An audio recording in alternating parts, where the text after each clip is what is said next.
Shalom kepada para jemaat yang terkasih dalam Yesus Kristus, baik yang berada di rumah maupun yang berada di tempat ini. Puji Tuhan kita masih dapat mengadakan kebaktian bersama walaupun secara streaming online. Kiranya Tuhan hadir di tempat kita masing-masing dan juga hadir di sini untuk bersama kita melakukan ibadah pada hari ini. Sebelum kita mulai ibadah kita, mari kita sama-sama bersaat teduh sejenak. Kita siapkan hati untuk mengikuti ibadah pada hari ini.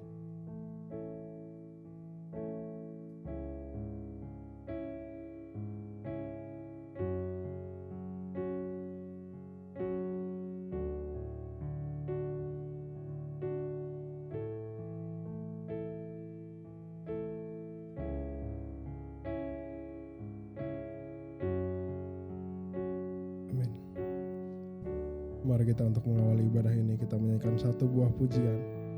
Kita nyanyikan lagu Engkau Turut Bekerja. Karena seperti mentari bersinar, begitupun pula janji Tuhan Yesus kepada kita. Dalam segala perkara Ia akan turut bekerja. Jadi bukan hanya dengan kekuatan kita, tapi Tuhan Yesus sendiri pasti akan turut membantu. Mari kita nyanyikan pujian ini.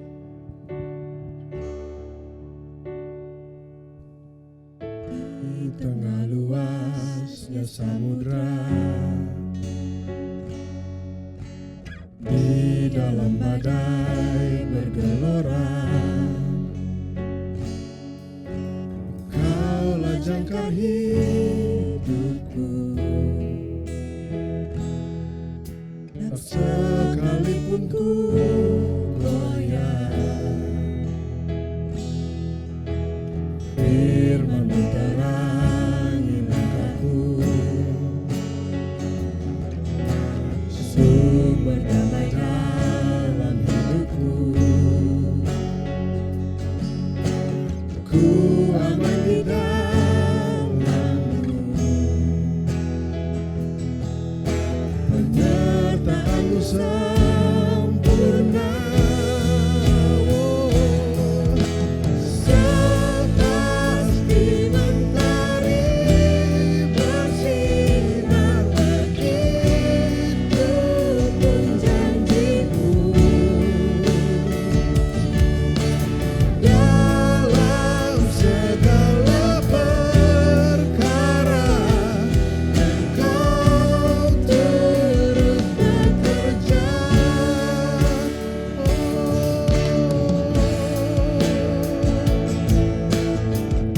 Sungguh lagi kita merasakan lirik lagu ini, kita ikrarkan di tengah luas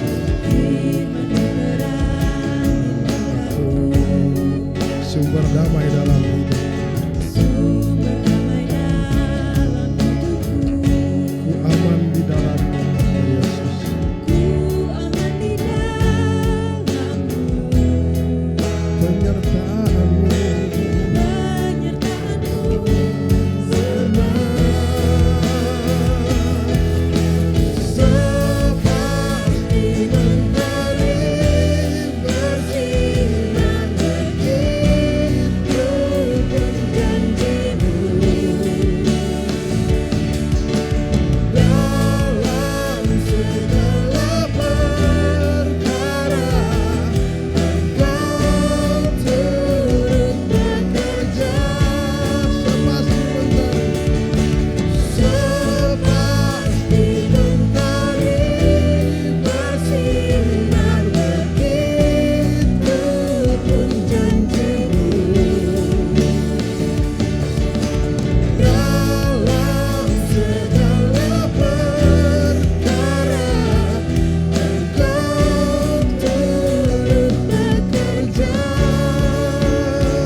perisai pelindungku.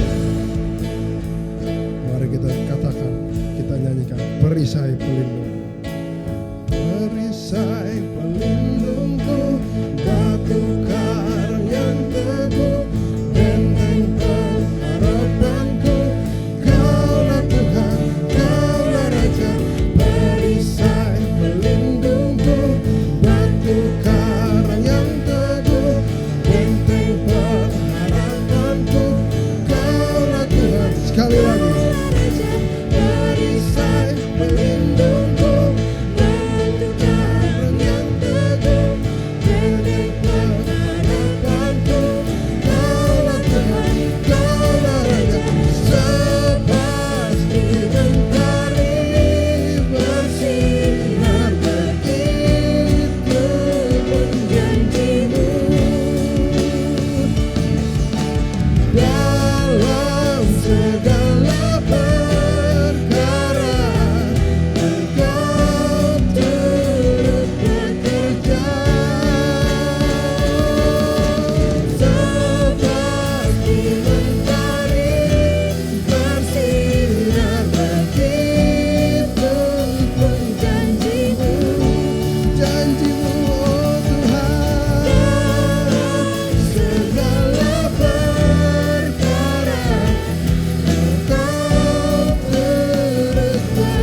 Jemaat yang kekasih, mari kita mentabiskan akan ibadah kita. Kami bersyukur oleh karena di tengah-tengah kondisi yang kami alami saat ini, kami boleh sungguh tetap ada dalam rangkulan tangan kasih Tuhan. Kami boleh sungguh ada dalam penyertaan Tuhan dan perlindungan Tuhan. Sehingga kami masih menikmati akan persekutuan yang indah bersama dengan Tuhan dan juga bersama dengan jemaat Tuhan. Dan saat ini Tuhan, kami akan menjalani ibadah ini dan kami rindu biarlah ibadah ini boleh sungguh hanya untuk hormat dan kepujian bagi nama Tuhan. Oleh sebab itu, biarlah kehadiran-Mu turun atas kami, melawat kami, sehingga baik kami yang ada di gedung gereja ini, bahkan jemaat Tuhan yang mengikuti secara live, boleh mengalami lawatan Allah. Sehingga dalam ibadah ini tidak ada satupun yang dilewatkan, tapi biarlah kami boleh mengalami pembaharuan demi pembaharuan daripada Tuhan. Terima kasih Tuhan, totalitas ibadah ini dari awal pertengahan sampai akhirnya, biarlah jadi dalam nama Allah Bapa, di dalam nama Tuhan Yesus Kristus, dan di dalam tuntunan Roh-Nya yang kudus. Amin.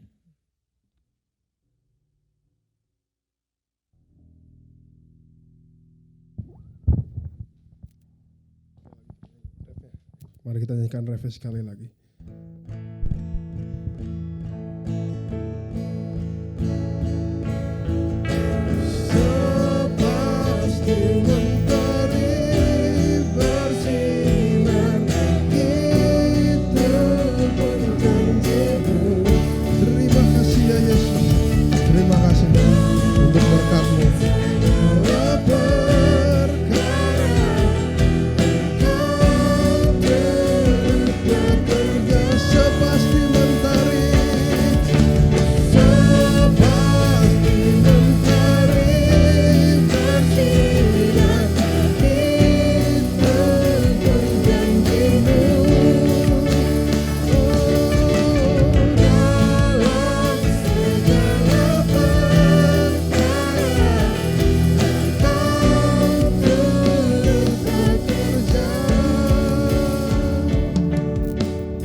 Sebagai mentari bersinar di pagi hari, saya akan membacakan nats pembimbing untuk kita semua. Mari kalau teman-teman membawa Alkitab, mari kita buka sama-sama dari 2 Korintus 5 ayat 7.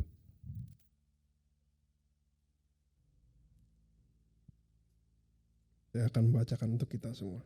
2 Korintus 5 ayat 7. Sebab hidup kami ini adalah hidup karena percaya, bukan karena melihat. Puji Tuhan.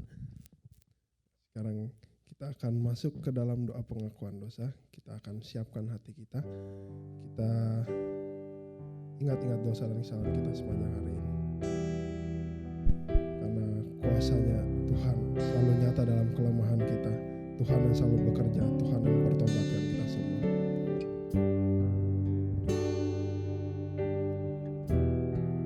Mulai dengan hati yang hancur, hati yang tunduk, hati yang penuh pengharapan kepada Yesus Kristus, kita nyanyikan.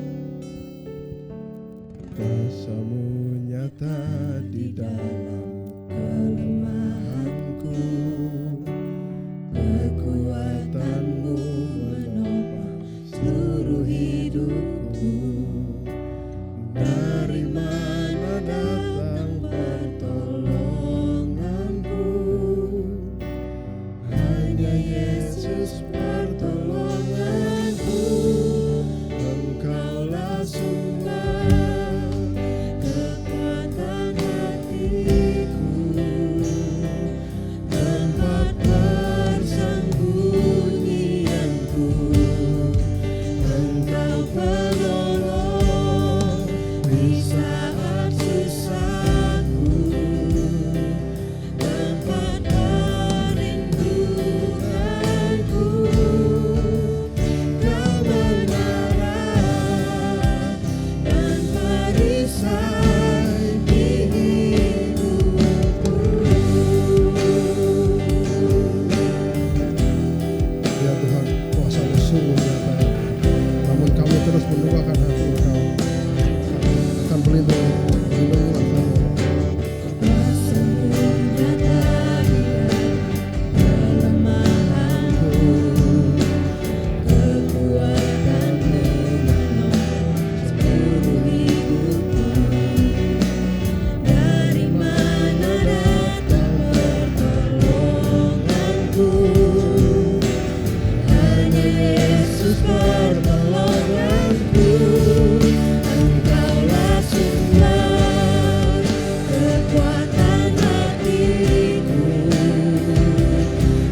tempat pengumuman kami.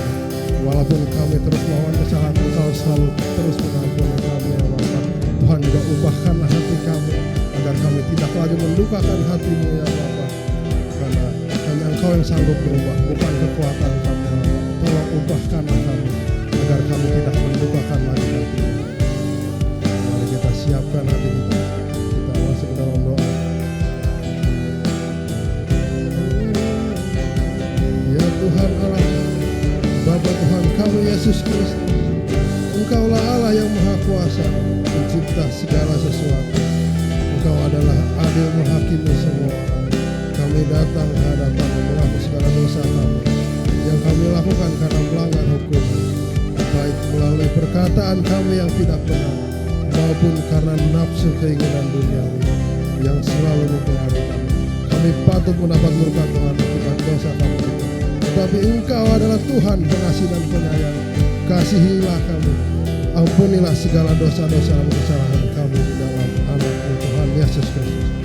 Karuniakanlah kami Roh Kudus, agar kami setia mengikuti Engkau di dalam kebenaran dan kekudusan, dan memperoleh hidup yang kekal yang Tuhan janjikan bagi setiap orang yang percaya kepada Anak-Mu Yesus Kristus dan Juru Selamat kami.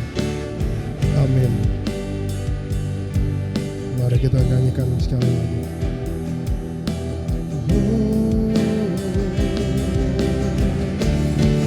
Engkaulah sumber kekuatan hatiku, tempat persembunyianku. Engkau penolong di saat susahku, tempat perlindunganku. Kebenaran dan perisai di hidupku. Kau menara,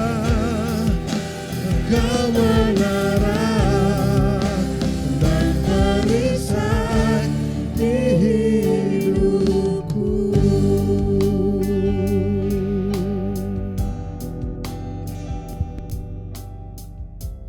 Puji Tuhan, karena kita telah mengakui dosa dan Tuhan selalu memberikan pembenaran kepada kita walaupun dosa yang sudah kita perbuat. Puji Tuhan. Janji Allah setelah doa pengakuan dosa terambil dari Mazmur 103 ayat 8, 10, dan 13. Tuhan adalah penyayang dan pengasih, panjang sabar dan berlimpah kasih setia. Tidak dilakukannya kepada kita setimpal dengan dosa kita, dan tidak dibalasnya kepada kita setimpal dengan kesalahan kita. Seperti Bapa sayang kepada anak-anaknya, demikian Tuhan sayang kepada orang-orang yang takut akan Dia. Kemuliaan bagi Allah di tempat yang maha tinggi. Haleluya. Kiranya sukacita berada dalam diri kita masing-masing, walaupun kita tidak bersama-sama di sini, saudara sekalian ada di rumah, kita semua ada di sini, tapi sukacita Tuhan selalu datang kepada kita. Mari kita bersorak, kita nyanyikan lagu Hatiku Percaya. Kita serukan pujian kita kepada Tuhan. Mari kita bangkit berdiri, kita nyanyi dengan bertepuk tangan.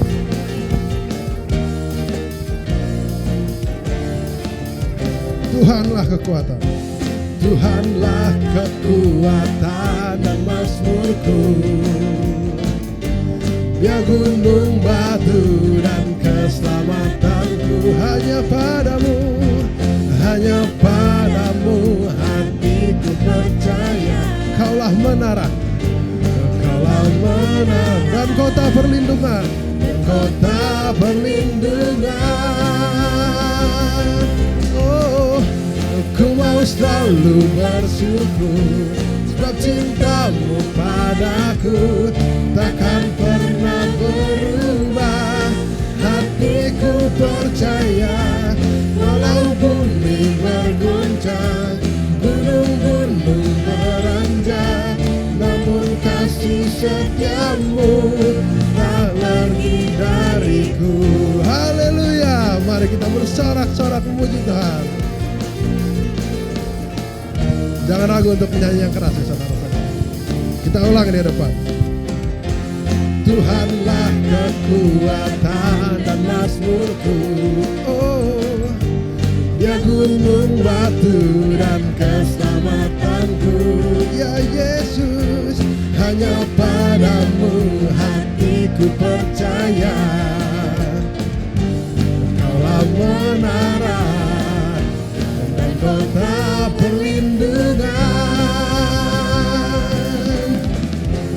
Ku mau selalu bersyukur, sebab cintamu padaku takkan pernah berubah.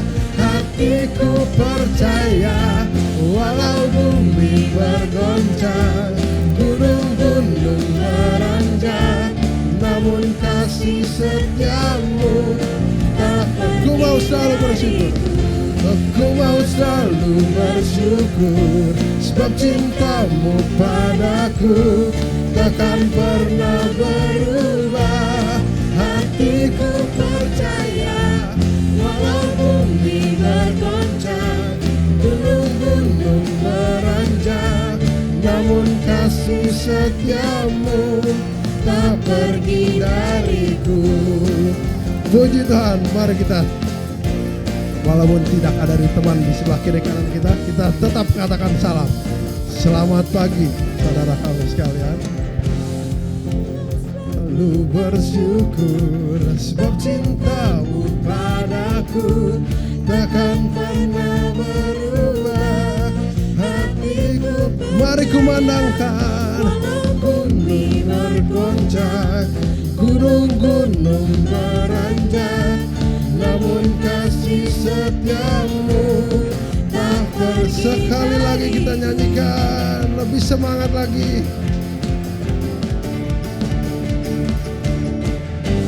Ku mau selalu bersyukur, sebab cintamu padaku takkan pernah berubah.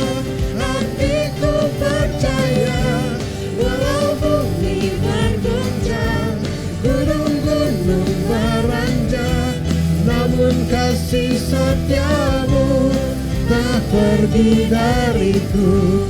Namun kasih setiamu tak pergi dariku.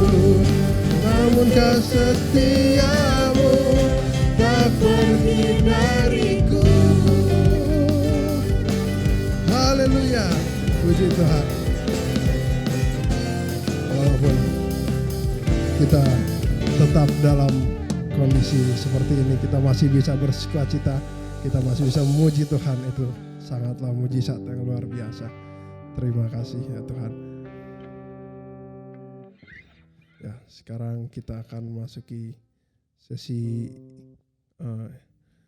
khotbah dari Pak Pendeta Ayub. Mari kita siapkan hati dengan tetap bangkit berdiri. Mari kita nyanyikan satu buah pujian. Kita nyanyikan lebih dalam ku menyembah. Mari jemaat sekalian, kita siapkan hati Tuhan. Siapkan hati kita untuk hadir dalam hadirat Tuhan. Kita siapkan telinga kita untuk mendengar firman Tuhan. Biar firman Tuhan masuk ke dalam hati kita dan menjadi rem dalam kehidupan kita.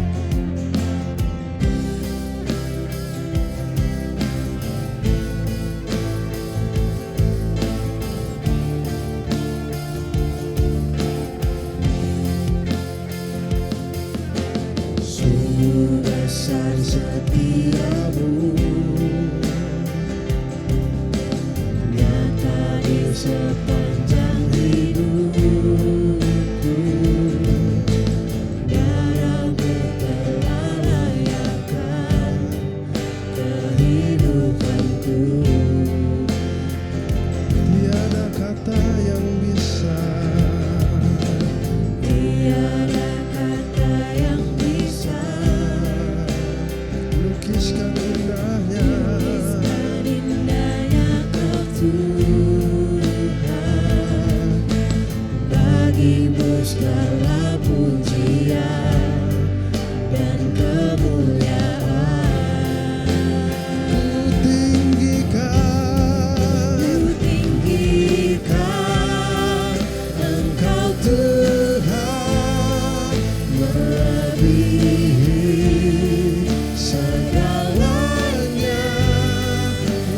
lebih dalam ku menyembah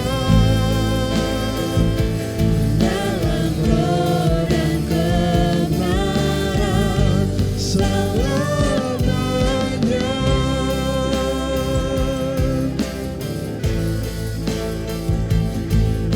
Ya Tuhan, kami siap mendengar firman-Mu ya Tuhan. Hadir Tuhan di sini ya Bapa. Sungguh besar setiamu, nyata di sepanjang hidupku. Sepanjang hidupku, darah-Mu telah layakkan kehidupanku. Tiada kata yang bisa, tiada kata yang bisa lukiskan indahnya Kau Tuhan. Bagimu segala pujian dan kemuliaan. Ku tinggikan Engkau Tuhan, melebihi segalanya. Lebih dalam ku menyembah dalam roh dan kebenaran. Ku tinggikan Engkau Tuhan, melebihi segalanya. Lebih dalam ku menyembah dalam roh dan kebenaran selamanya.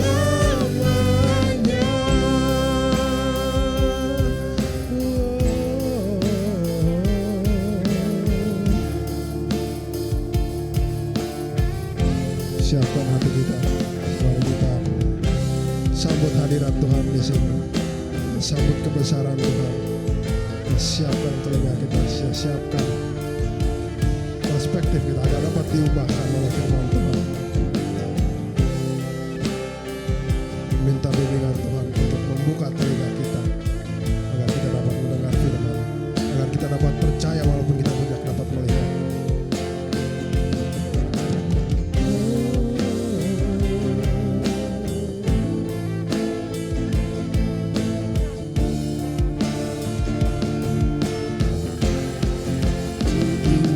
Tinggikan Engkau Tuhan, melebihi segalanya.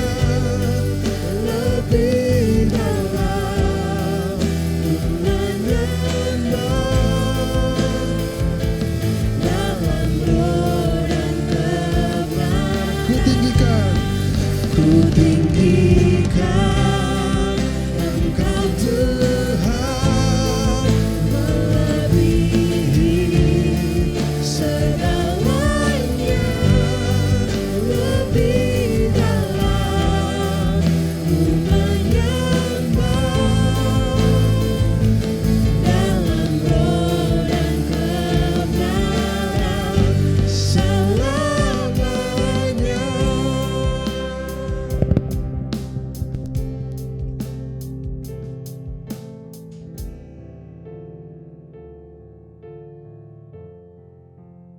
Jemaat yang kekasih, mari kita berdoa.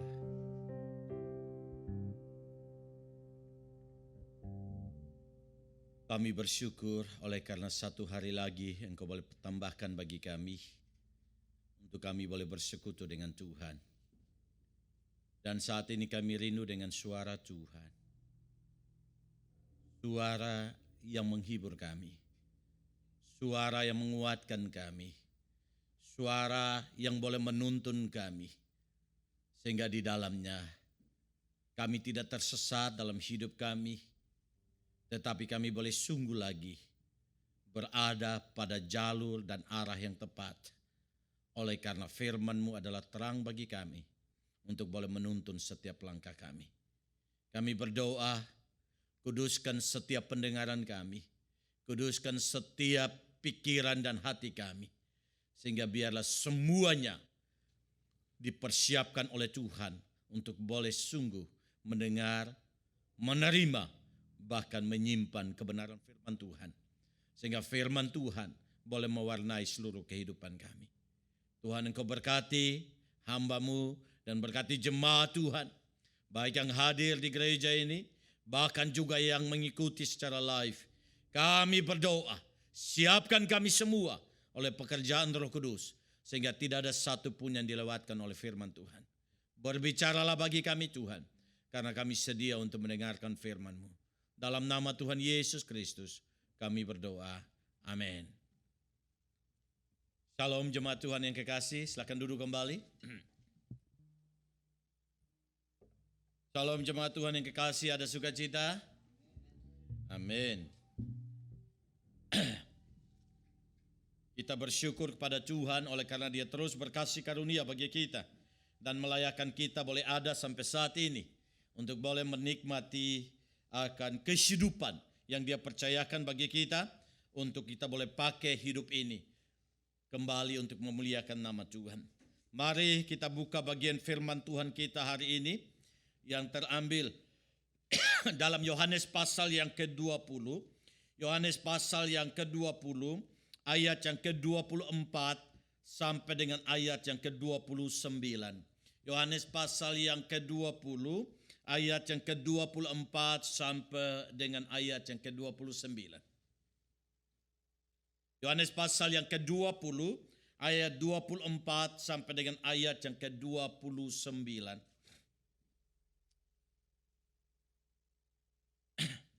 Mari kita baca sama-sama bagian firman Tuhan kita hari ini. Yohanes pasal 20 ayat 24 sampai dengan ayat yang ke-29. Saya baca judul perikopnya, Yesus menampakkan diri kepada Thomas. 1, 2, 3. Tetapi Thomas, seorang dari ke-12 murid itu, yang disebut Didimus, tidak ada bersama-sama mereka ketika Yesus datang ke situ. Maka kata murid-murid yang lain itu kepadanya, kami telah melihat Tuhan. Tetapi Thomas berkata kepada mereka, sebelum aku melihat bekas paku pada tangannya, dan sebelum aku mencucukkan jariku ke dalam bekas paku itu, dan mencucukkan tanganku ke dalam lambungnya, sekali-kali aku tidak akan percaya. 8 hari kemudian murid-murid Yesus berada kembali dalam rumah itu, dan Thomas bersama-sama dengan mereka. Sementara pintu-pintu terkunci, Yesus datang dan Ia berdiri di tengah-tengah mereka dan berkata, damai sejahtera bagi kamu. Kemudian Ia berkata kepada Thomas, taruhlah jarimu di sini dan lihatlah tanganku, ulurkanlah tanganmu dan cucukkan ke dalam lambungku, dan jangan engkau tidak percaya lagi, melainkan percayalah. Thomas menjawab dia, ya Tuhanku dan Allahku. Kata Yesus kepadanya, karena engkau telah melihat aku, maka engkau percaya. Berbahagialah mereka yang tidak melihat, namun percaya. Jemaat Tuhan yang kekasih, tema kita adalah berbahagia bagi mereka yang tidak melihat, namun percaya. Pergumulan kekristenan di dalam pengenalan akan Tuhan tidak akan pernah lepas daripada namanya keraguan. Keraguan bukan menunjukkan ketidakpercayaan, tapi keraguan menunjukkan pergumulan orang itu dalam pengenalan akan Tuhan dan juga dikaitkan dengan setiap realita yang terjadi dalam hidupnya. Dan orang yang sedang bergumul dengan imannya, itu tandanya imannya sedang hidup. Dan di dalam pergumulan itu pasti ada keraguan. Mengapa ada keraguan? Karena di sana letak kualitas antara pencipta dan ciptaan. Ciptaan tidak mungkin memahami pencipta secara sempurna. Maka ketika keciptaan semakin mengenal dan mau memahami pencipta, maka di sana ada namanya titik keraguan yang ada di sana. Oleh sebab itu, kita memahami bahwa Thomas juga adalah seorang yang disebut sebagai pribadi yang skeptis. pribadi yang ada dan seringkali ada di dalam keraguan. Dan dalam keraguan di sini kita melihat bahwa dia berada dalam konteks ketika murid-murid bertemu dengan Thomas dan mereka berkata kepada Thomas, "Kami melihat Yesus." Thomas berkata, "Sekali-kali kalau aku belum mencucukkan tanganku ke dalam lambungnya. Dan sekali-kali aku belum mencucukkan jariku ke dalam lubang jari paku di tangannya. Saya tidak akan percaya." Nah, jemaat Tuhan yang kekasih, pertanyaannya adalah, mengapa Thomas ada dalam keraguan? Mengapa Thomas tidak percaya ketika murid-murid berkata bahwa kami melihat Yesus? Dan kenapa dia ragu untuk mempercayai kebangkitan Kristus? Hal yang pertama yang bisa kita lihat dalam teks ini adalah ayat 24. Di situ dikatakan, tetapi Thomas, seorang dari ke-12 murid itu, yang disebut Didimus, tidak ada bersama-sama mereka ketika Yesus datang ke situ. Hal yang pertama yang menimbulkan keraguan daripada Thomas, akhirnya Tuhan berkata, "Berbahagialah bagi mereka yang tidak melihat namun percaya." Oleh karena hal yang pertama, ketika murid-murid berkumpul, Thomas tidak ada di sana. Artinya, ketika murid-murid sedang mengadakan persekutuan, ternyata Thomas tidak ada di dalam persekutuan itu. Dan ketika Thomas tidak ada dalam persekutuan itu, maka Thomas kehilangan banyak hal di dalamnya. Maka karena dia kehilangan banyak hal itulah muncul keraguan-raguan di dalam dirinya. Maka pada akhirnya Tuhan berkata, "Karena engkau melihat maka engkau percaya. Berbahagialah bagi mereka yang tidak melihat namun percaya." Nah, jemaat Tuhan yang kekasih, ini menjadi poin penting bagi kita. Thomas tidak hadir dalam persekutuan yang sedang dilakukan oleh murid-murid pada saat itu. Walaupun persekutuan itu sedang dilakukan di dalam ketakutan, walaupun persekutuan itu sedang dilakukan dalam kegelisahan, walaupun persekutuan itu sedang dilakukan dalam kerisauan, karena mereka tidak punya guru, karena guru mereka telah mati, dan sepertinya persekutuan itu sedang dilakukan dalam ketidakada pengharapan pada saat itu. Tapi kita melihat semua situasi itu tidak pernah menggeser mereka daripada persekutuan. Mereka tetap punya persekutuan dan keintiman dengan Tuhan. Sayangnya pada saat itu Thomas tidak ada dalam persekutuan itu. Dan ketika Thomas tidak ada dalam persekutuan itu, muncullah keraguan-raguan itu. Mengapa? Karena Thomas sedang kehilangan banyak hal di dalam persekutuan itu. Hal pertama yang merupakan hal yang Thomas tidak dapatkan di dalam persekutuan itu oleh karena dia tidak ada di sana, yaitu kalau kita lihat ayat yang ke-19 sampai dengan ayat yang ke-23, maka di sana dia kehilangan beberapa hal. Yang pertama, dia kehilangan kehadiran Yesus pada saat itu.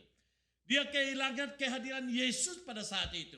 Karena ketika Yesus bertemu dengan murid-murid pada saat itu, Thomas tidak ada. Maka kehadiran Kristus di tengah-tengah murid-murid, Thomas tidak mendapatkan itu. Dan kehadiran di sini bukan kehadiran yang biasa, tapi kehadiran di sini adalah kehadiran relasional. Dan di dalam kehadiran relasional, di sana murid-murid mengalami sesuatu suasana yang berbeda daripada biasanya. Sehingga di sana Thomas tidak mendapatkan akan kehadiran Kristus secara relasional karena dia tidak ada dalam persekutuan itu.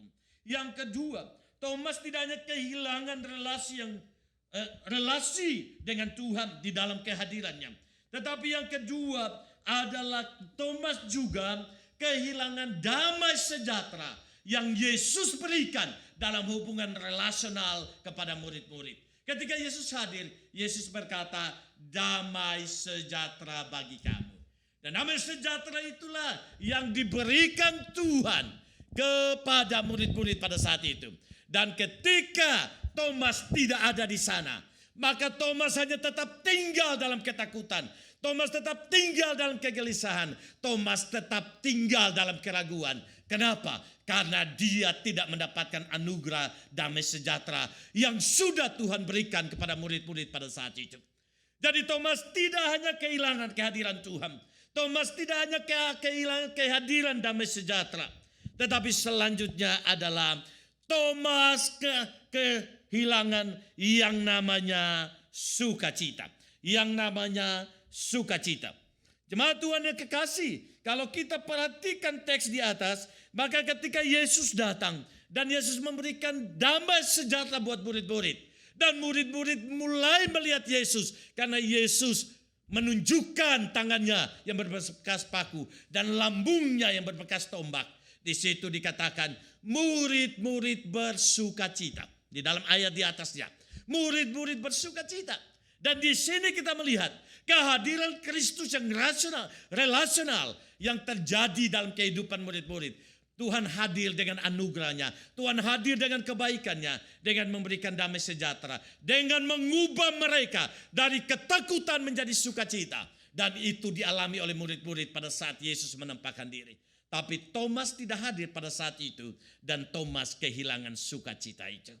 Nah, jemaat Tuhan yang kekasih, apalagi yang menjadi hal yang Thomas tidak dapatkan ketika Yesus datang dan menampakkan diri kepada murid-murid.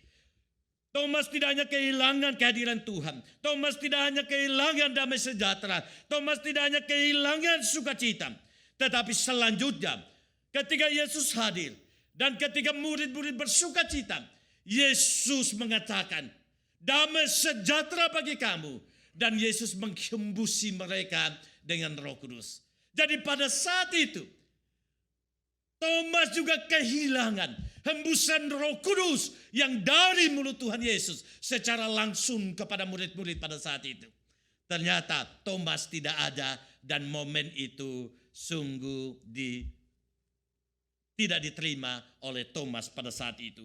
Nah, jemaat Tuhan yang kekasih, tidak hanya itu, tapi bagian yang terakhir yang merupakan hal yang tidak dapat dimiliki oleh Thomas ketika dia tidak hadir dalam persekutuan itu, yaitu berkaitan dengan mandat penginjilan yang sungguh-sungguh menekankan pengampunan dosa.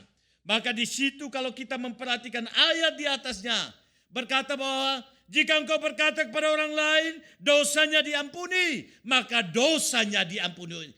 Tetapi kalau engkau berkata, dosanya tidak diampuni, maka dosanya tidak diampuni.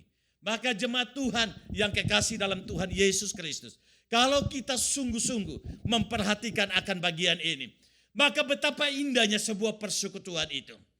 Keraguan kita akan semakin besar kalau kita meninggalkan persekutuan yang ada. Mungkin karena ketakutan, mungkin karena kegelisahan, mungkin karena tidak ada pengharapan, mungkin ketawar hati, dan lain sebagainya. Kemudian kita meninggalkan akan persekutuan yang ada. Jemaat Tuhan yang kekasih, yang rugi bukan Tuhan, tapi yang rugi adalah kita.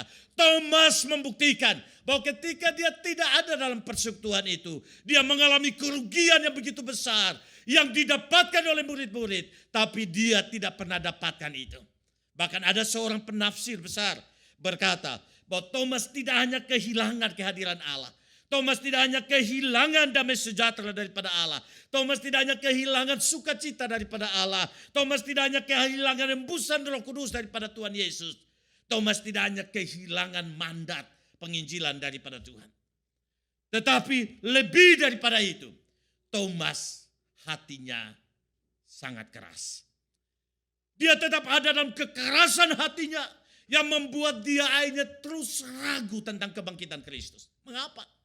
Karena penyampaian murid-murid kepada Thomas bukanlah penyampaian yang pertama tentang kebangkitan Kristus. Tetapi dia sudah mendapatkan penyampaian yang pertama dari siapa? Dari Maria Magdalena. Maria Magdalena ketika berjumpa dengan Yesus, Yesus suruh kembali dan sampaikan pada saudara-saudaraku. Dan di sana Thomas juga pasti ada. Dan dia sudah dengar tentang berita kebangkitan Kristus. Tapi dia tetap mengeraskan hatinya. Bahkan ketika murid-murid menyampaikan, kami sudah melihat Yesus dengan mata kami sendiri, Thomas katakan tidak. Kalau aku tidak mencucukkan jariku, aku tidak percaya. Jadi di sini ketidakhadiran Thomas di dalam persekutuan membuat dia kehilangan banyak berkat, tapi membuat hatinya semakin keras. Oleh sebab itu jemaat Tuhan yang kekasih, Mari kita boleh belajar dalam poin yang pertama. Supaya kita bisa percaya walaupun kita tidak melihat. Jangan pernah menjauhkan diri daripada persekutuan-persekutuan yang Tuhan izinkan untuk kita boleh sungguh lagi adakan. Baik persekutuan di tengah-tengah gereja. Ketika kita kembali sudah beribadah bersama-sama di gereja. Mari kita menghadiri ibadah gereja. Supaya kita tidak kehilangan berkat di sana. Kita tidak kehilangan kehadiran Tuhan secara relasional di sana. Kita tidak kehilangan damai sejahtera dan lain sebagainya. Ataukah ketika kita mengadakan persekutuan-persekutuan di rumah-rumah kita. Atau persekutuan pendalaman Alkitab. Persekutuan komsel dan lain sebagainya. Persekutuan doa. Jangan sampai kita meninggalkan semuanya itu. Ingatlah baik-baik. Yang rugi bukan Tuhan. Tapi yang rugi adalah kita sendiri. Karena banyak berkat itu kita tidak dapatkan. Orang lain dapatkan. Kita tidak dapatkan itu. Karena mereka hadir, kita tidak hadir. Oleh sebab itu. Alkitab berkata, janganlah menjauhkan dirimu dari persekutuan-persekutuan ibadah. Artinya, ada berkat-berkat khusus yang bisa kita dapatkan di dalam persekutuan-persekutuan itu. Tapi kalau kita tidak hadir, maka yang pertama kita kehilangan berkat. Tapi yang kedua mungkin hati kita akan semakin keras dan tinggal dalam keraguan-raguan yang ada. Nah, jemaat Tuhan yang kekasih, setelah kita melihat akan bagian yang pertama ini, mari kita boleh melihat akan bagian yang kedua. Kenapa sehingga Tuhan berkata berbahagialah bagi mereka yang tidak melihat namun percaya. Oleh karena kalimat ini didasarkan pada pengalaman daripada Thomas. Thomas tidak ada dalam persekutuan. Maka dia tidak melihat Kristus. Dan di sana dia tidak percaya. Tapi puji Tuhan. Tuhan tidak hanya membiarkan Thomas tinggal. Tuhan tidak membiarkan Thomas tinggal di dalam keraguan. Tuhan tidak membiarkan Thomas kehilangan berkat-berkat itu. Tetapi ketika ada perkumpulan lagi yang dilakukan oleh murid-murid pada saat itu. Mari kita boleh melihat ayat yang ke-26. Mari kita lihat ayat yang ke-26. 1, 2, 3. 8 hari kemudian murid-murid Yesus berada kembali dalam rumah itu. Dan Thomas bersama-sama dengan mereka. Sementara pintu-pintu terkunci. Yesus datang dan ia berdiri di tengah-tengah mereka. Dan berkata, damai sejahtera bagi kamu.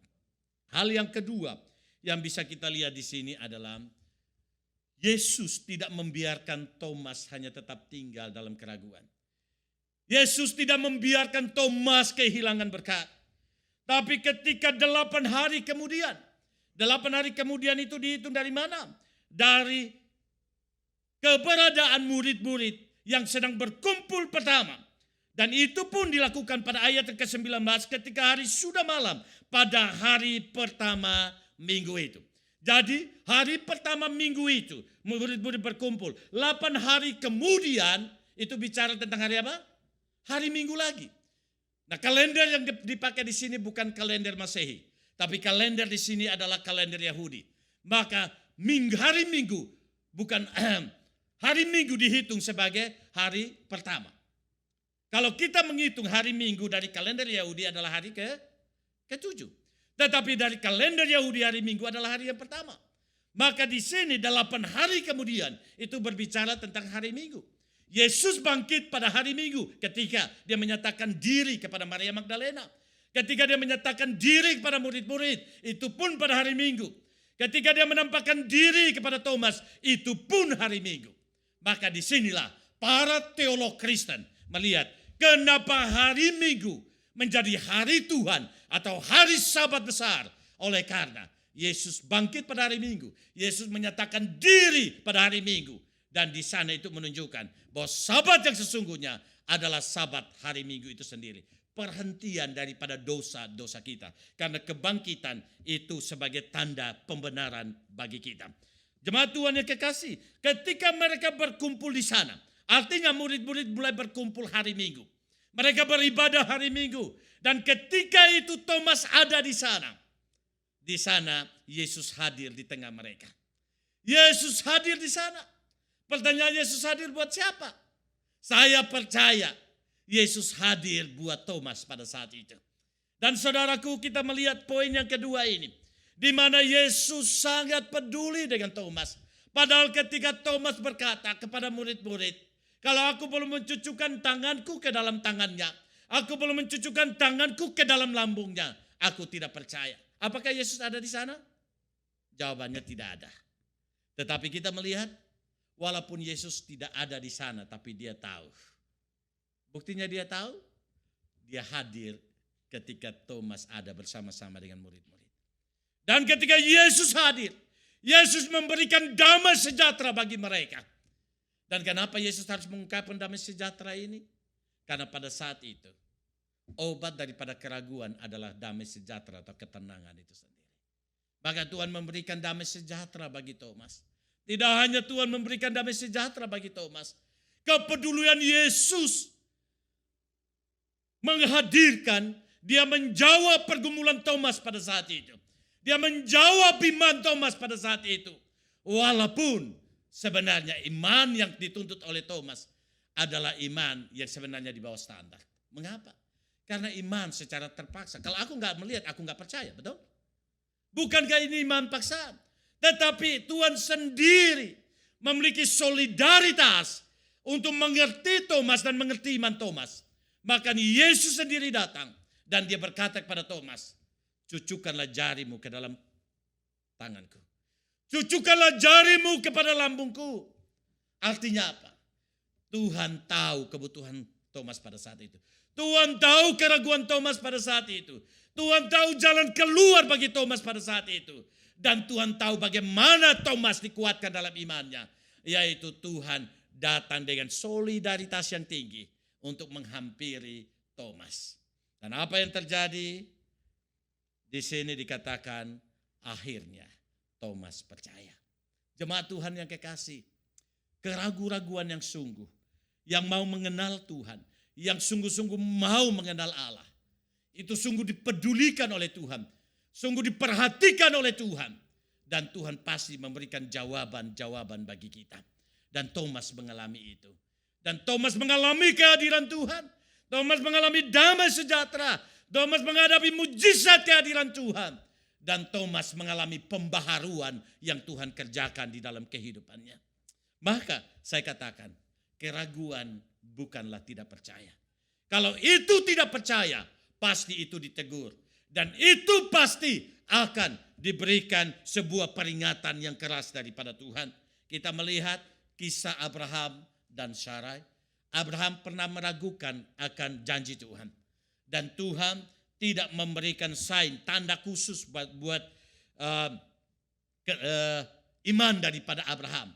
Tetapi dia bahkan meneguhkan kembali iman daripada Abraham ketika Abraham berkata, mungkin anak kandungku tidak mewarisi berkat ini. Tapi Tuhan katakan tidak. Anak kandungmu yang lahir daripada istrimu itu yang akan mewarisi akan janji itu. Dan akhirnya Tuhan meneguhkan dengan membawa Abraham untuk melihat bagaimana bintang-bintang di langit dan juga pasir di laut. Dan Tuhan berkata, begitulah anak-anak dan keturunanmu. Tapi tidak hanya itu. Ketika Sarai, kehadiran Allah, ketika bertemu dengan Abraham, dan dia berkata, tahun depan aku datang, maka istrimu sudah mengandung dan engkau punya anak. Di sana Sarai tertawa. Sarai tertawa itu bukan karena dia ragu-ragu, tapi dia tidak percaya. Maka pada saat itu Tuhan menegur dia, hai Sarai, kenapa engkau tertawa? Dan Sarai sendiri berkata, Sarah sendiri berkata, aku tidak tertawa. Tapi Tuhan berkata, kamu tertawa, maka anak yang kamu lahirkan, itu namanya Ishak, yang artinya ditertawai. Tapi tidak hanya itu. Kisah juga dalam perjanjian baru, itu berkaitan dengan Zakaria dan Maria. Zakaria ketika malaikat datang dan berkata, kamu akan punya seorang anak. Zakaria berkata, bagaimana mungkin aku punya anak? Aku sudah tua, istriku sudah lanjut usia. Dan karena ini bukan karena keraguan, tapi ini karena ketidakpercayaan. Maka di sana Tuhan menghukum Zakaria dengan membuat dia bisu. Sampai pada kelahiran daripada Yohanes Pembaptis. Bagaimana dengan Maria? Ketika malaikat Tuhan datang kepada Maria dan berkata bahwa engkau akan mengandung dan melahirkan seorang anak. Maria bertanya, bagaimana mungkin aku punya anak? Aku belum punya suami. ini tatarannya bukan tataran tidak percaya, tapi tataran adalah keraguan berdasarkan sebuah realita. Dan di sana kita memahami kenapa Sakaria dihukum, kenapa Maria tidak. Karena kita memahami sebelum Sakaria sudah ada Abraham dan Sarai yang sudah menjadi contoh bahwa bagi Allah tidak ada yang mustahil. Dan itu sudah ada satu pengalaman. Kenapa Sakaria tidak belajar daripada pengalaman itu? Sehingga dia tinggal dalam ketidakpercayaan. Tetapi Maria, sebelum Maria tidak ada pengalaman bahwa orang punya anak tanpa seorang suami. Itu tidak ada. Dan di sana Tuhan tahu bahwa ini hanyalah sebuah keraguan. Dan Tuhan sendiri memberikan pemuridan bagi Maria. Supaya Maria boleh diteguhkan imannya. Jemaat Tuhan yang kekasih, saya percaya Thomas adalah seorang yang dipilih oleh Tuhan. Menjadi murid Tuhan. Ini bukan pengungkapan ketidakpercayaan. Tetapi ini pengungkapan iman. Dalam semua proses pergumulannya. Untuk semakin mengenal Tuhan. Maka Tuhan datang untuk boleh menjawab dia dalam pergumulan-pergumulan iman. Dan pergumulan iman Thomas di sini bukan berkaitan dengan pergumulan iman yang diselamatkan. Tidak. Kenapa? Thomas sudah diselamatkan. Tapi pergumulan iman di sini adalah pergumulan pengenalan akan Thomas terhadap Allah itu sendiri. Penguatan pengenalan dia akan kebangkitan Kristus. Maka di sana Kristus hadir untuk boleh meneguhkan dia kembali. Nah jemaat Tuhan yang kekasih. Setelah kita melihat poin yang kedua. Di mana Kristus peduli dengan keraguan-raguan daripada Thomas. Maka Yesus hadir memberikan damai sejahtera. Yesus hadir memberikan jawaban. Yesus hadir untuk boleh sungguh lagi menyatakan solidaritasnya kepada Thomas. Maka saya percaya. Sebagaimana Thomas mengalami kehadiran Allah. Mengalami solidaritas daripada Kristus. Saya percaya sebesar apapun pergumulan kita. Sebesar apapun keraguan kita. Sebesar apapun masalah kita. Yesus tahu tentang masalah kita. Dan dia punya waktu yang tepat. Untuk datang menjawab setiap pergumulan-pergumulan kita. Saat ini kita sedang terus bergumul dengan situasi yang tidak mengenakan buat kita dengan COVID-19. Tapi kita terus tak pahami bahwa melalui semua kejadian ini, semua ini Tuhan punya maksud di baliknya. Mengapa? Karena tidak ada satu kejadian pun yang tidak diizinkan oleh Allah. Dan yang kedua, kalau tidak ada satu kejadian pun yang tidak diizinkan oleh Allah, pasti kalau Allah mengizinkan itu, maka ada maksud Tuhan di balik sesuatu yang diizinkan itu. Dengan demikian, Tuhan pasti tahu pergumulan kita. Tuhan pasti tahu masalah kita. Tapi juga Tuhan tahu timing yang tepat untuk menolong kita. Untuk menyatakan maksudnya. Tapi menolong kita untuk boleh terhindar daripada pergumulan COVID-19 ini. Oleh sebab itu, jangan tinggal dalam keraguanmu. Tetapi bawa kepada Tuhan. Nantikan kehadiran Tuhan. Jangan jauh daripada persekutuan-persekutuan ibadah. Karena di sana kita boleh mendapatkan jawaban-jawaban daripada Tuhan. Ingat, Thomas mendapatkan jawaban terhadap keraguannya. Bukan di luar persekutuan. Tetapi Thomas mendapatkan jawaban terhadap keraguannya ketika dia ada di tengah-tengah persekutuan bersama dengan murid. Oleh sebab itu, kehadiran Kristus yang bersifat relasional.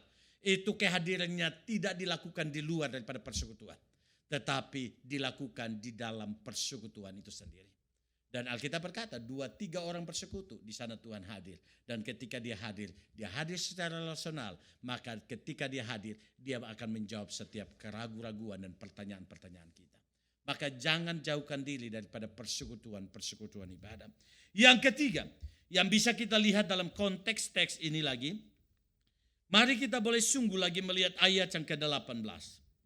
Ayat 17 dan 18. Mari kita baca sama-sama. Kata Yesus kepadanya, janganlah engkau memegang aku. Sebab aku belum pergi kepada... Ayat yang ke-28 dan 29. Thomas menjawab dia, ya Tuhanku dan Allahku. Ayat 29. Kata Yesus kepadanya, karena engkau telah melihat aku, maka engkau percaya. Berbahagialah mereka yang tidak melihat, namun percaya. Di sini mari kita boleh sungguh lagi melihat. Dari keraguan-raguan, datang kehadiran Tuhan, menjawab keraguan-raguan itu. Maka muncullah satu proklamasi iman. Proklamasi iman yang sangat besar, luar biasa. Karena ketika Tuhan hadir, dan Tuhan menjawab keraguan-raguan daripada Thomas. Thomas di situ berkata, ya Tuhanku, ya Allahku. Ketika dia berkata, Tuhanku dan Allahku, di sana bukan berarti kehadiran Tuhan, kehadiran Yesus hanya khusus untuk Thomas. Atau Thomas hanya khusus untuk Tuhan. Tuhan khusus untuk Thomas. Karena dengan ungkapan Tuhanku dan Allahku. Tapi ungkapan itu merupakan ungkapan kerendahan hati di hadapan Tuhan. Karena ketika dia menyebut Tuhan Yesus itu adalah Tuhan, maka dia adalah hamba. Ketika dia menyebut Tuhan itu Allahku, maka dia adalah ciptaannya. Maka di sana Thomas merendahkan dirinya. Dia mulai merendahkan dirinya dengan konsep berpikirnya mulai diturunkan. Kemudian bukti yang dia tuntut lewat mata itu mulai diturunkan. Dan dia mulai jadikan Tuhan menjadi standar. Allah menjadi standar dalam kehidupannya. Awalnya matanya menjadi standar. Penglihatan bukti mata menjadi standar untuk membawa dia percaya. Tapi ketika dia bertemu dengan Tuhan, maka matanya menjadi standar. Itu mulai diturunkan. Menjadi mata seorang hamba, mata seorang ciptaan di hadapan Tuhan dan di hadapan Allahnya. Maka di sana dia boleh mengaku, ya Tuhanku dan Allahku. Konsep ini meruntuhkan konsep daripada Unitarian dan juga konsep daripada Saksi Yehova. Unitarian adalah satu sekte yang mengatakan bahwa Yesus tidak ada keilahiannya. Saksi Yehova berkata, Yesus bukan Allah dan Yesus hanyalah manusia. Tapi mari kita boleh melihat, kalau saudara dan saya disuruh untuk pilih, mempercayai orang yang dekat dengan Tuhan, hidupnya sama-sama dengan Tuhan, yang memberikan satu pengakuan bahwa Yesus adalah Allah, dibandingkan dengan satu sekte, satu organisasi yang berkata bahwa Yesus bukan Allah. Kira-kira saudara yang baru muncul saat ini, kira-kira saudara lebih mempercayai yang mana? Saya lebih mempercayai orang yang dekat dengan Tuhan. Dan orang yang dekat dengan Tuhan itu adalah Thomas sendiri. Dan Thomas sendiri adalah seorang skeptik. Tapi pada akhirnya dia mengaku bahwa Yesus adalah Tuhan dan Yesus itu adalah Allah.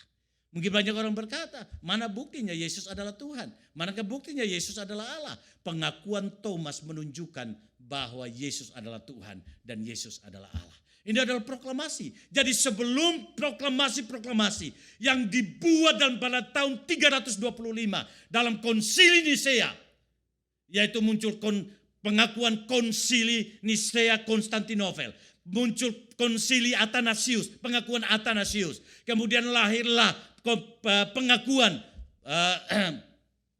iman rasuli. Kita memahami sudah ada satu pengakuan yang terpendek, tapi pengakuan itu adalah pengakuan yang dasar, dan pengakuan itu muncul daripada seorang peragu yang namanya Thomas. Dan pengakuan itu berkata, ya Tuhanku dan Allahku. Pertanyaannya, apakah Tuhan menolak daripada pengakuan Thomas ini?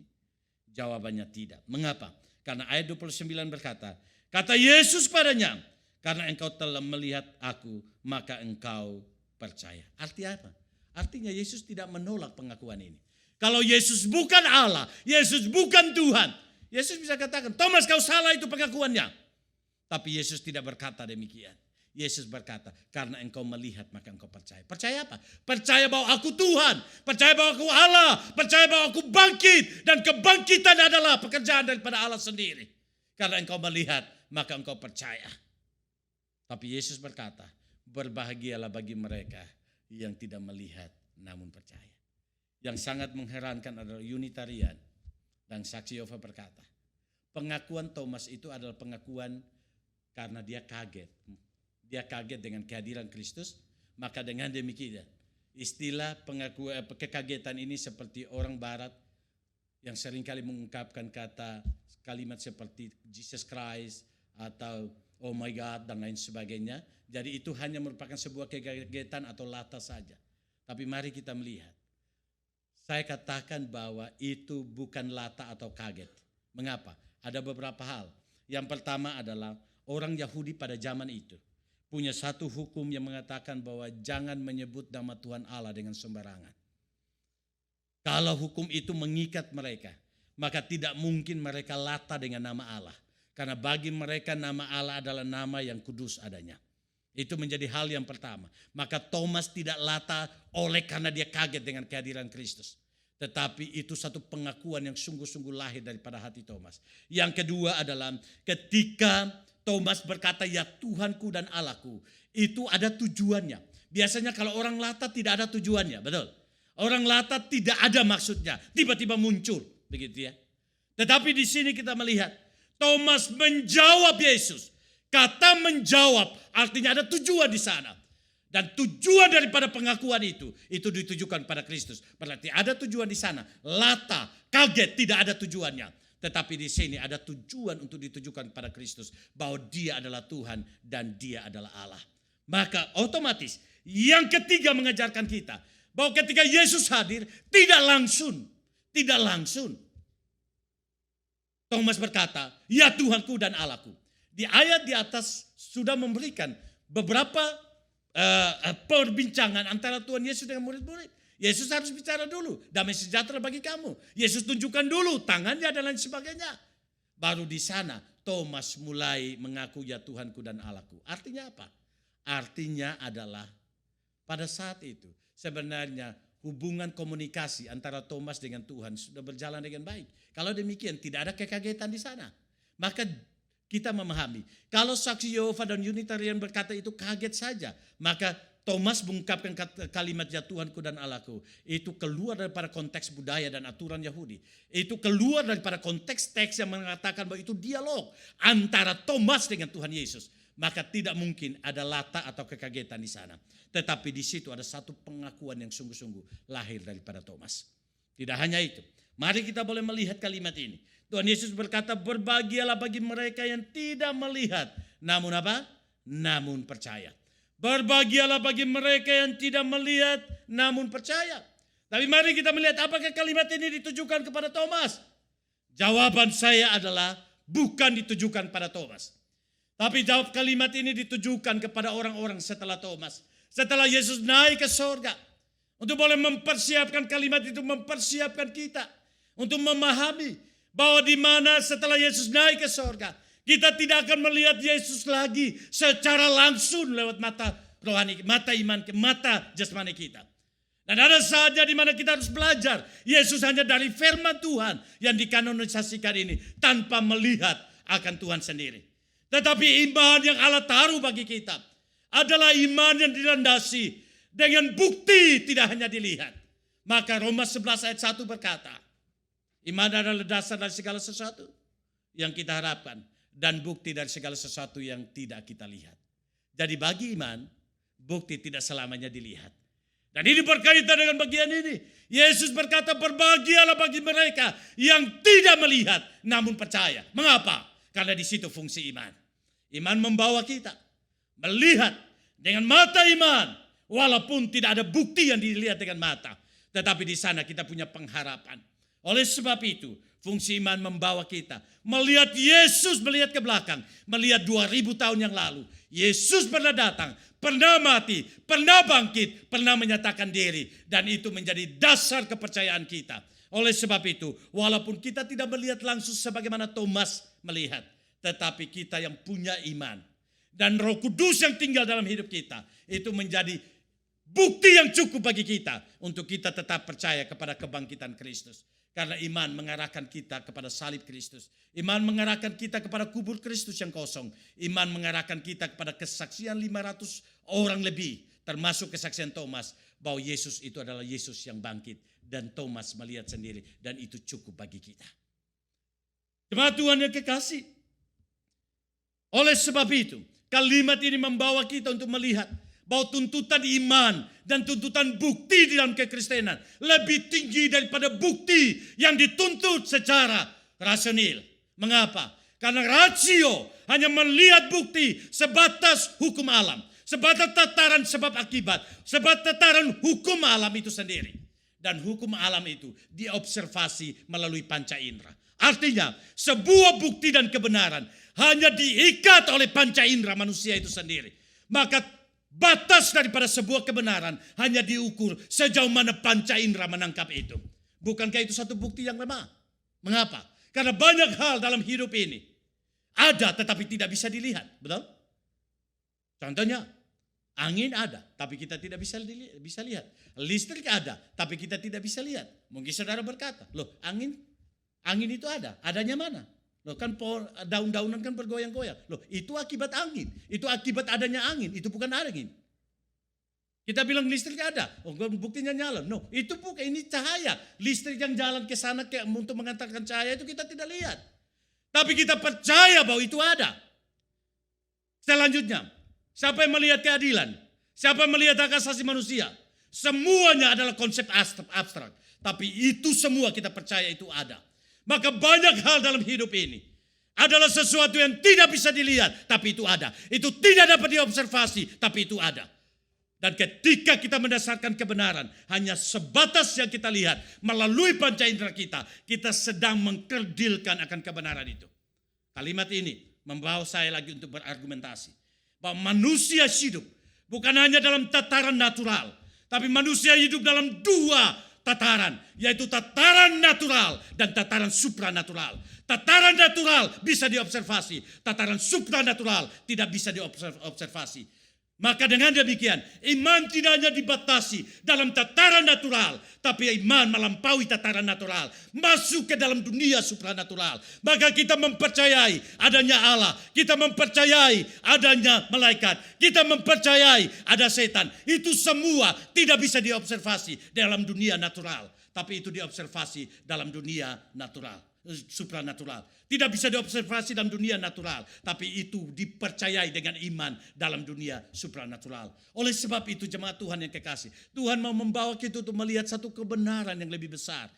Iman tidak hanya diikat dengan bukti panca indera, tapi iman melampaui bukti panca indera, karena iman menembus dunia supranatural. Maka di sana kita memiliki kebenaran lebih besar daripada kebenaran rasional sendiri atau otak sendiri. Jemaat Tuhan yang kekasih, bukankah Tuhan mau membawa Thomas untuk melihat satu pengakuan yang besar akan Allah? Harus pengakuan itu melampaui dunia natural, harus sampai pada dunia supranatural. Maka di sana Tuhan berkata, berbahagialah bagi mereka yang tidak melihat namun percaya. Karena ukuran kebenaran mereka bukan ukuran panca indera saja, tetapi ukuran mereka melampaui panca indera dan menembus pada dunia supranatural.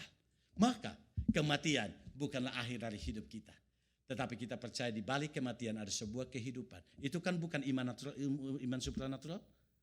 Itu bukan hanya iman natural, itu iman supranatural. Maka di sini kita melihat berbahagia walaupun tidak melihat, namun percaya. Istilah percaya di sana adalah pistis. Pistis itu kalau diterjemahkan iman. Maka di sini iman kita adalah iman yang melampaui kebenaran dunia ini. Melampaui itu karena kita mengkaitkan itu dengan dunia supranatural.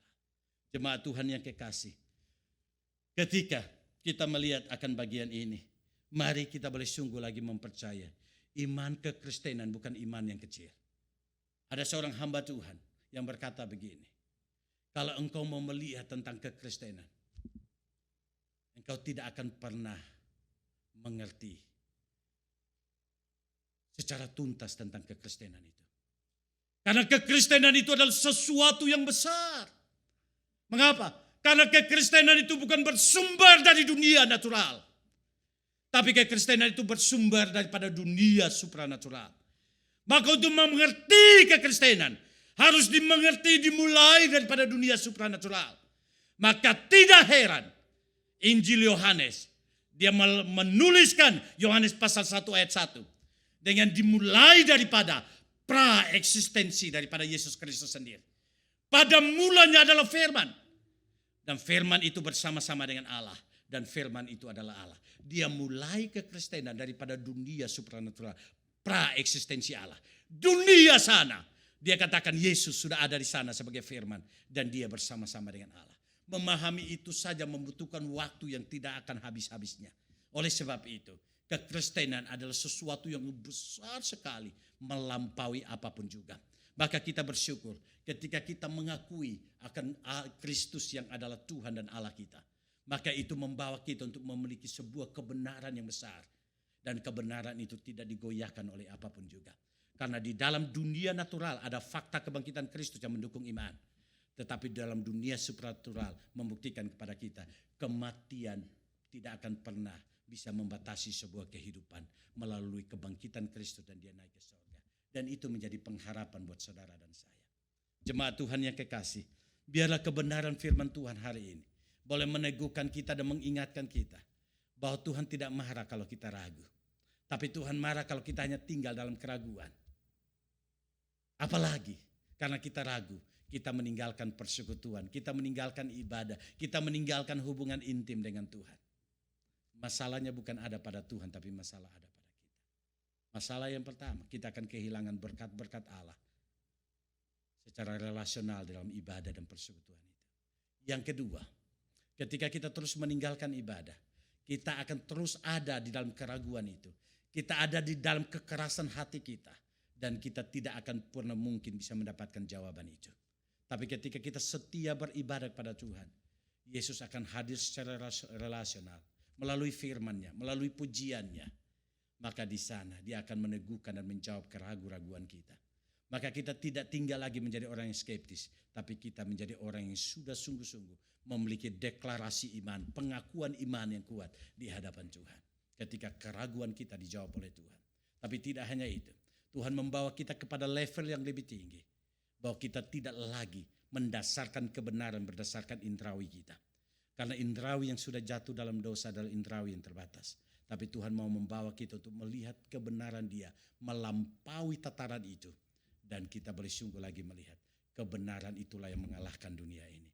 Karena Kristus sudah mengalahkan dunia, mengalahkan maut dan mengalahkan setan. Dan ketika kita berdiri dalam fondasi ini, kita tidak tergoyahkan oleh apapun juga. Doa saya dalam kondisi ancaman COVID-19 tidak menggoyahkan kita. Mungkin kita di rumah saja, kita udah bosan, ada pekerjaan, pendapatan berkurang, dan lain sebagainya. Tapi itu tidak boleh menggoyahkan iman kita. Membuat kita ragu akan Tuhan. Membuat kita ragu kepada pemeliharaan Tuhan. Tidak boleh. Kenapa? Dia yang lebih tahu hidup kita. Lebih tahu pergumulan kita. Lebih tahu kebutuhan kita. Dia yang tahu bagaimana cara menyelesaikan masalah kita. Asalkan tidak hanya tetap tinggal di rumah, tetapi tetap menjaga persekutuan dengan Tuhan, tetap menjaga ibadah dengan Tuhan, tetap menjaga keintiman dengan Tuhan. Dia jawaban dari setiap masalah dan keraguan kita. Tuhan Yesus memberkati. Mari kita tunduk kepala dan kita berdoa. Bapa di sorga, terima kasih. Sebagaimana Engkau berbicara dan menjawab keraguan daripada Thomas. Kami rindu juga Engkau boleh hadir secara relasional, membawa anugerah dan kebaikan-Mu, untuk boleh menyatakan damai sejahtera bagi kami. Mungkin di antara kami semua yang hadir saat ini, bahkan juga yang menyaksikan dari rumah masing-masing. Ada keraguan-keraguan, ada kekhawatiran, ada kebimbangan, dan itu menimbulkan sebuah pertanyaan besar kepada keraguan-raguan. Apakah betul Tuhan adalah Allah? Apakah Tuhan adalah Kristus yang mengerti seluruh kehidupan kami? Tapi biarlah Tuhan, bahwa kami terus memiliki keintiman dengan Tuhan. Sehingga ketika Engkau hadir, Engkau boleh menjawab setiap kebutuhan kami. Engkau boleh menjawab setiap keraguan-raguan kami. Engkau menjawab setiap pertanyaan-pertanyaan kami. Dan di sana kami boleh diteguhkan kembali di atas landasan kebenaran yang kokoh. Sehingga kami tidak tergoyahkan oleh situasi apapun yang ada di sekitar kami. Terima kasih Tuhan, terima kasih buat anugerah Tuhan yang boleh sungguh lagi memberkati kami dan melayakkan kami sehingga kami boleh ada sampai saat ini. Kami boleh sungguh lagi menikmati akan kehidupan sampai detik ini. Dan di dalam kehidupan ini Engkau boleh memberikan kecukupan, kekuatan, kesehatan. Sehingga kami boleh menjalani hidup dengan baik. Kami percaya itu bukan karena kami, tapi semua karena kasih karunia Tuhan. Dan saat ini juga kami bersyukur buat 1 tahun yang Tuhan kerjakan dalam kehidupan jemaat Tuhan. Baik itu jemaat yang ada di GI3 Osaka, baik itu jemaat yang ada di persekutuan GI3 Kobe, baik itu jemaat yang ada di persekutuan GI3 Shikoku, baik itu jemaat yang ada di persekutuan GI3 Fukuoka, bahkan jemaat GI3 se-Jepang. Tuhan, Engkau mengerti pergumulan kami.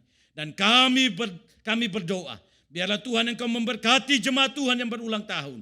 Sehingga di dalam pergumulan mereka terus bersandar kepada Tuhan. Kami juga berdoa, biarlah kebaikan Tuhan yang telah menjadi bagian dalam kehidupan mereka, itu boleh sungguh menjadi topangan bagi mereka untuk hari-hari hidup mereka yang ada di depan. Tuhan berikan panjang umur, Tuhan berikan kesehatan, bahkan hidup yang bermakna kekekalan. Allah tambahkan dalam kehidupan mereka, sehingga kehidupan yang mereka Tuhan karuniakan bagi mereka itu tidak disia-siakan oleh Tuhan, oleh mereka sendiri di hadapan Tuhan. Terima kasih Tuhan, terima kasih. Saat ini juga Tuhan, kami bersyukur untuk pemeliharaan Tuhan dalam kehidupan jemaat, baik dalam rumah tangga, baik dalam studi, baik dalam pekerjaan, baik dalam segala aktivitas yang ada. Kami bersyukur buat semuanya itu Tuhan. Karena kalau bukan Tuhan, kami tidak pernah mendapatkan kehidupan sampai detik ini, baik dalam rumah tangga, pekerjaan, bahkan studi sekalipun. Terima kasih Tuhan, terima kasih. Kami juga berdoa menatang setiap pergumulan-pergumulan kami. Kami berdoa bagi jemaat Tuhan yang saat ini sedang mengalami sakit. Tidak henti-hentinya kami berdoa menatang kakak kekasih daripada saudari kami Yohan. Kami berdoa biar Engkau berbelas kasihan baginya. Engkau boleh pulihkan dia, Engkau sembuhkan dia. Sehingga dengan demikian kakak kekasih boleh pulih dan boleh memuliakan Tuhan. Tapi jika melalui penyakit ini dia semakin bertumbuh dewasa imannya di hadapan Tuhan, biarlah Tuhan berikan kekuatan baginya sehingga dia boleh sanggup mengucap syukur di tengah-tengah penderitaan yang ada.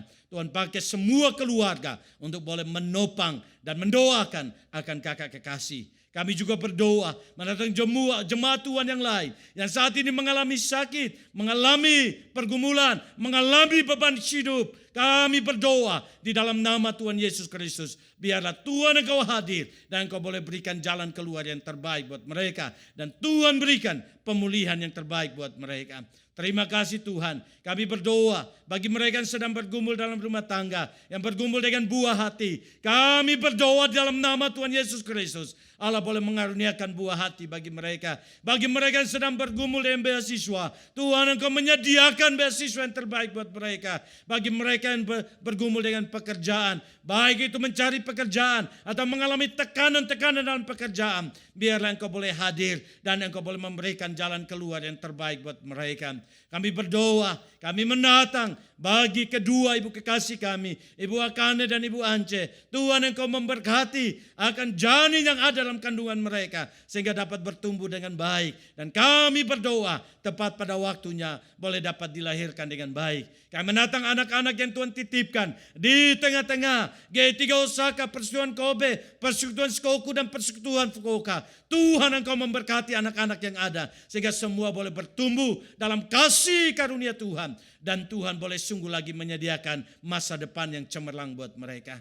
Kami menatang segala kebutuhan yang ada di tengah-tengah pelayanan kami. Secara khusus yang ada di G3 Osaka. Tuhan Engkau memberkati. Engkau boleh sungguh lagi buka tingkap langitmu. Curahkan berkat-Mu yang melimpah bagi persekutuan, bagi G3 Osaka. Sehingga dengan demikian semua kebutuhan boleh dapat tercukupi dengan baik demi untuk kelancaran pelayanan-Mu. Kami berdoa menatang semua jemaat Tuhan.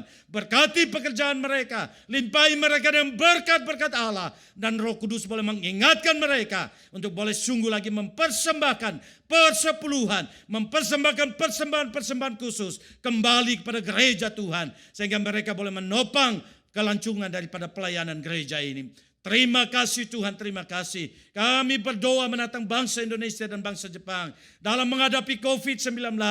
Tidak henti-hentinya kami berdoa. Engkau menyatakan kuasa dan kehendak-Mu, maksud-Mu di balik semuanya ini. Sehingga kami boleh belajar untuk mengerti maksud Tuhan di balik setiap COVID-19 ini. Dan juga Tuhan, dengan iman yang Kau taruh dalam hati kami berdoa, kami mohon belas kasihan Tuhan. Engkau boleh menghentikan, meniadakan akan COVID ini Tuhan. Sehingga kami boleh kembali beraktivitas, kami boleh kembali beribadah secara leluasa untuk boleh memuliakan Tuhan. Terima kasih Tuhan, terima kasih. Inilah doa kami. Kami naikkan setiap doa kami dengan doa Bapa kami yang telah Tuhan ajarkan kepada kami. Bapa kami di sorga, dikuduskanlah namamu, datanglah kerajaanmu, jadilah kehendak-mu di bumi seperti di sorga. Berikanlah kami pada hari ini makanan kami yang secukupnya, dan ampunilah kami akan kesalahan kami, seperti kami juga tahu mengampuni orang bersalah kepada kami.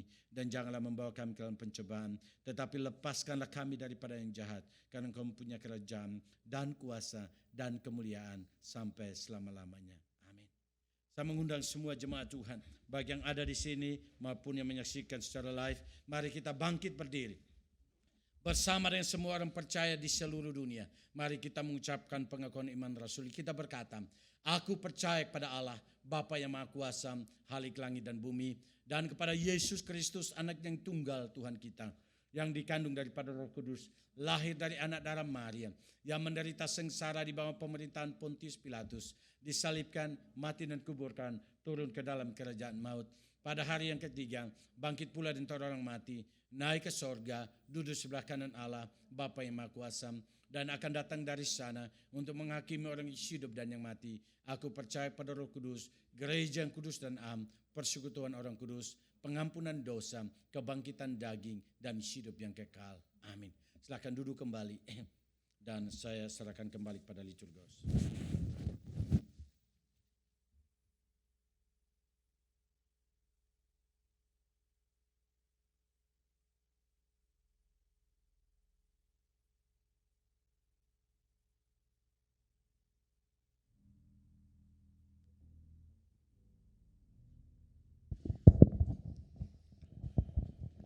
Puji Tuhan karena firman Tuhan telah diberitakan.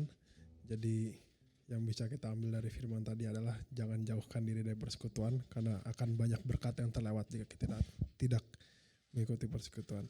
Yang kedua, kita harus percaya walaupun tidak melihat, karena kepercayaan kita harus melebihi batas natural hingga menjadi supranatural, karena tidak semua dapat dilihat, karena Tuhan Yesus sudah naik ke surga.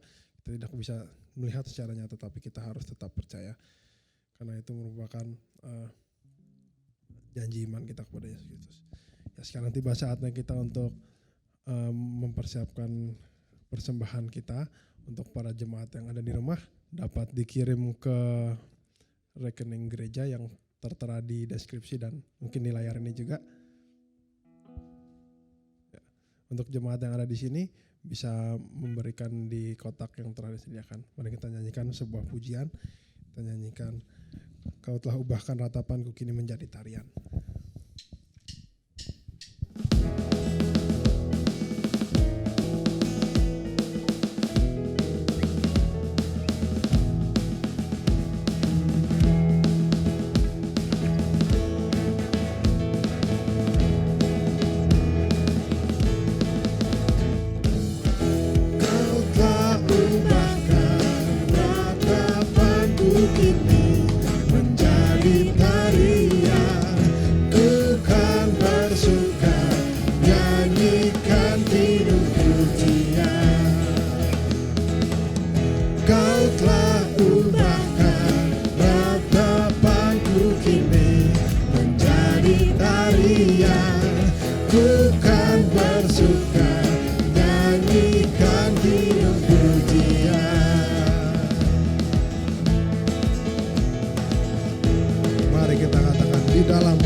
Kau telah ubahkan ratapanku kini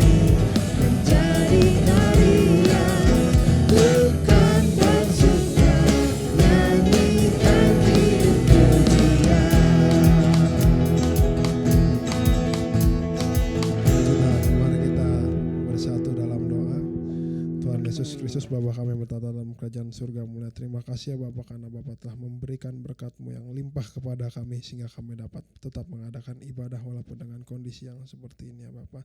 Tuhan juga tetap memberikan kesempatan kami untuk bersekutu bersama, untuk mendengarkan firman-Mu ya Bapa. Ini merupakan sebuah berkat yang sangat luar biasa yang telah Kami berikan. Sekarang kami telah mengumpulkan sedikit dari persembahan kami, kiranya apa yang kami kumpulkan ini dapat menjadi suatu bagian yang dapat memperluas kerajaan-Mu di Jepang ini dan baik di dunia ini dan dimanapun juga. Terima kasih Bapak. Tuhan juga berkati setiap tangan yang mengelola untuk persembahan ini, kiranya apa yang mereka lakukan dapat semua tertuju hanya kepadamu, hanya demi kemuliaan-Mu saja Bapak. Terima kasih ya Bapak. Dalam nama Tuhan Yesus Kristus kami telah berdoa dan ucap syukur. Amin. Puji Tuhan. Sekarang saya persilahkan untuk sekretaris untuk menyampaikan warta gereja. Yesus kau berkuasa di bumi di... Saat ini saya mewakili majelis akan menyampaikan sedikit pengumuman mengenai kegiatan kita selama seminggu ke depan.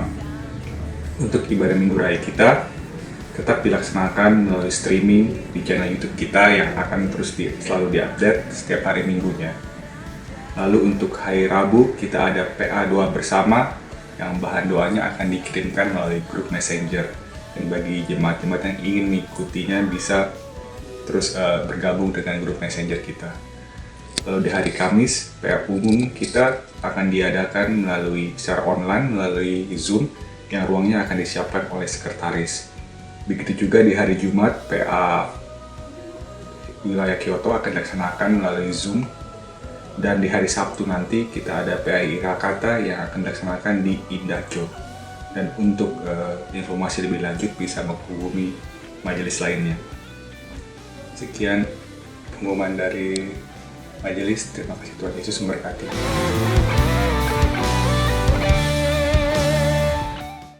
Kita sudah berada di penghujung ibadah. Mari kita siapkan hati, kita ikrarkan iman kita kepada Yesus Kristus. Walaupun kita tidak dapat melihat, tapi kita percaya bahwa Dia adalah hidup dan Dia juru selamat kita dan Dia adalah Tuhan Allah. Mari kita nyanyikan sampai akhir hidupku.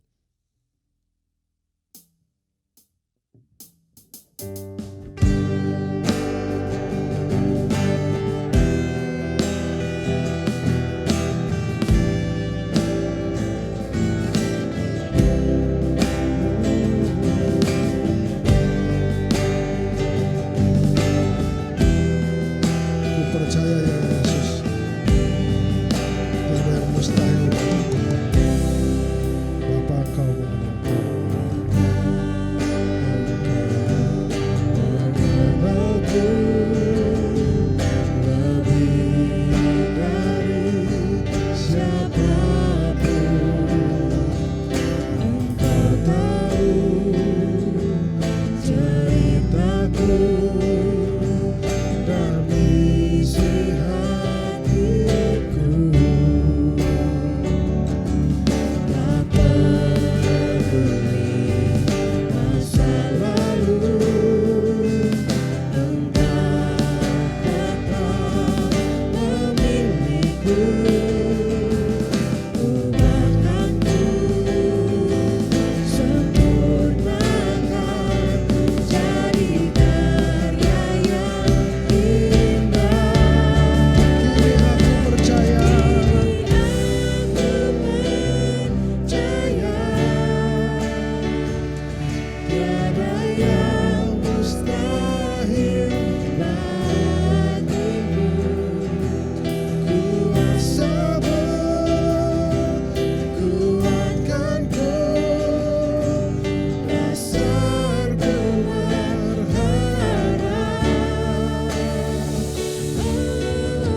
kami bersyukur buat kesempatan yang indah di mana kami boleh beribadah kepada Tuhan.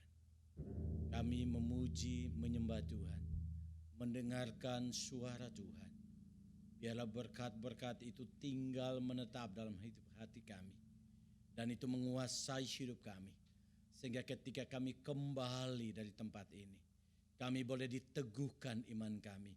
Kami boleh diteguhkan pengakuan kami bahwa Yesus Kristus adalah Tuhan dan Allah kami. Dan kami juga mendasarkan kebenaran kami. Tidak hanya sebatas panca indera kami, tapi melampaui itu. Dan itu boleh bersumber pada sang kebenaran yang agung, yang melampaui dunia supranatural dan dunia natural. Dan kami percaya Engkau berdaulat di atas semuanya itu. Maka dengan situasi yang kami alami saat ini tidak menggoyahkan iman kami, karena kami percaya semua dalam kendali Tuhan, karena Engkau adalah Tuhan dan Allah kami. Terima kasih Tuhan, terima kasih. Jemaat yang kekasih, pulanglah dengan sukacita. Arahkanlah hatimu kepada Tuhan dan terimalah berkat-Nya. Tuhan memberkati engkau dan melindungi engkau. Tuhan menyinari engkau dengan wajah-Nya dan memberi engkau kasih karunia. Tuhan menghadapkan wajah-Nya kepadamu dan memberi engkau damai sejahtera. Sebab berkat dan anugerah daripada Allah Bapa, kasih karunia dan rahmat dalam Tuhan Yesus Kristus, penyertaan, penghiburan dan persekutuan dalam Roh Kudus, kiranya tinggal menyertai kita semua mulai saat ini sampai Tuhan Yesus datang kedua kali. Amin. Bapa, terima kasih. Bapa,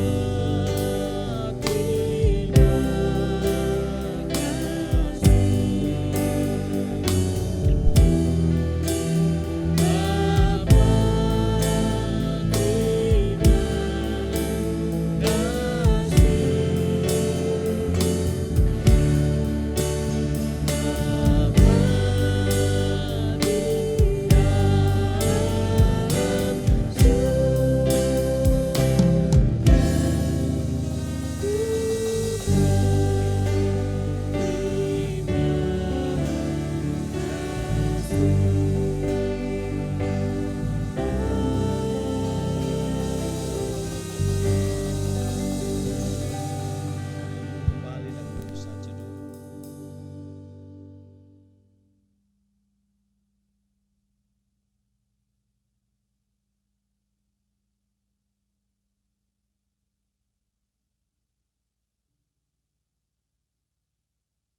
Shalom, selamat hari Minggu. Tuhan Yesus memberkati.